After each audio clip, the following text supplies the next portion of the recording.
And at some point I gathered up some data. In a corner office of the University of Chicago's Harris School of Public Policy Equals 131.7 billion. Professor Roger Meyerson is puzzling Million. over a problem. 4,800,000 households.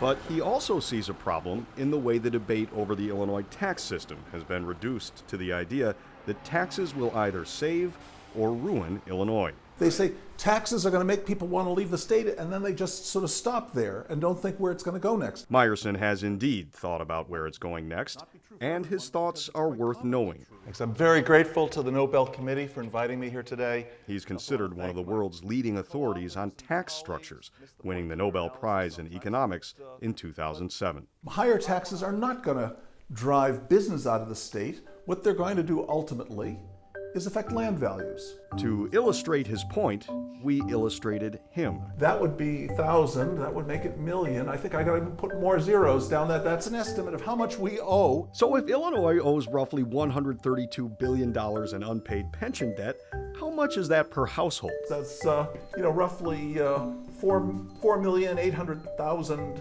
households in Illinois.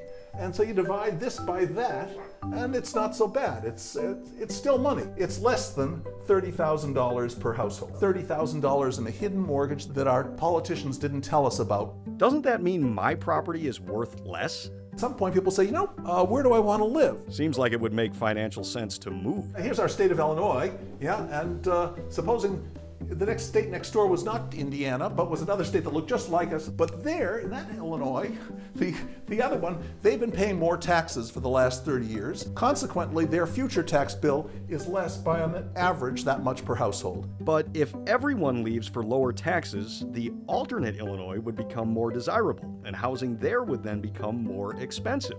So you'd have to take on more debt to buy a house there.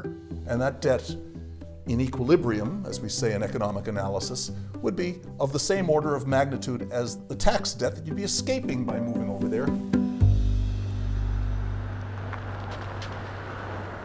Back in the office, Meyerson says his point is the potential new tax structure will likely have the biggest impact on property, not population. And you're making the case that in the real Illinois and the Illinois in this fable, it doesn't really make sense to leave over taxes. The fable is meant to show that, of course, there is some cost to having to pay more taxes.